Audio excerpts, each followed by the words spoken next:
Good morning everyone, সবাইকে জানাই জয় গুরু। আজকে হচ্ছে সানডে, তো সবাইকে জানাই হ্যাপি সানডে।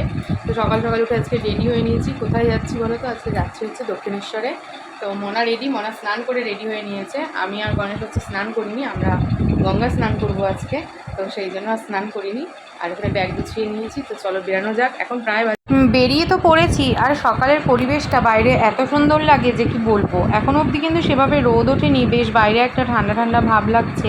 আর সত্যি কথা বলতে মায়ের কাছে যখন যাওয়া হয় তখন মনটা যেন কীভাবে একটা ঠান্ডা শান্ত হয়ে যায়।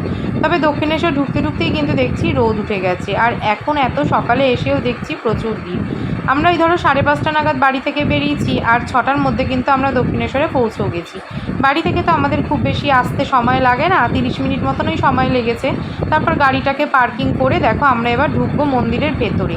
আর এসে মনাকে দাঁড় করিয়ে দিয়েছি, আর আমি আর গণেশ নেমেছি গঙ্গায়। আমি তো ভীষণই ভয় পাই ডুব দিতে, আর সত্যি কথা বলতে একা একা আমি নামতেও ভয় পাই। আর যেভাবে পাড়গুলো স্লিপ, মানে কিছু বলার নেই।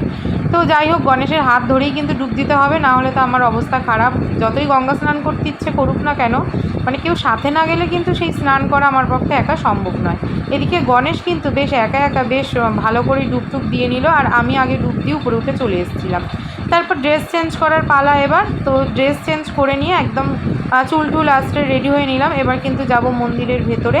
আর মন্দিরের ভেতরে কিন্তু আজকে একটু ভিড় ছিল, তবে বেশ ভালোই সকাল সকাল পুজো দিলাম, মনটা বেশ ভালো লাগলো।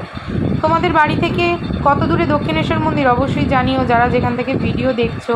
মনাকে বলেছিলাম স্নান করতে, মনা বলল না না আমি স্নান করব না, তাই ও স্নান করেই এসেছে। আর আমরা পুজো সেরে নিয়ে মানে গাড়িটাকে একটু গঙ্গা জল ছিটিয়ে দিলাম। গণেশের সেই গাড়িতে অ্যাক্সিডেন্ট হয়েছিল, তো সেইটার কারণেই গণেশ বলছে যে একটু গাড়িটাকেও শুদ্ধ করে নিই। তারপর দেখো এবার বাড়ি ফেরার পালা। আর বাড়ি ফেরার পথে কিন্তু আজকে আর কোথাও দাঁড়াইনি, চা খাওয়ার জন্য শুধু একটু দোকানে দাঁড়িয়েছিলাম। কচুরি খাওয়ার জন্য কিন্তু দাঁড়াইনি, কারণ গণেশের ছিল একটা ভীষণ দরকারি কাজ, তাই আমাদের তাড়াতাড়ি বাড়ি আসার ব্যাপার ছিল। আর কচুরি খেতে ঢুকলেই সত্যি কথা বলতে দেরি হয়ে যাবে। আর মনা তো মানে ও হাঁপিয়ে গেছে আর কি, যেহেতু সকাল সকাল ওকে ঘুম থেকে উঠতে হয়েছে, তারপর গেছে এসছে, আর রোদও উঠে গেছিলো। ও পুরো ঘেমে নিয়ে অস্থির হয়ে গেছে। বাড়ি এসে অনেক কাচাকুচি ছিল, সেগুলো সেরে ফেলেছি। আর আমার যে ঘরের পুজো সেটা কিন্তু এখনও বাকি, তো চলো সেটাকে আগে সেরে ফেলি।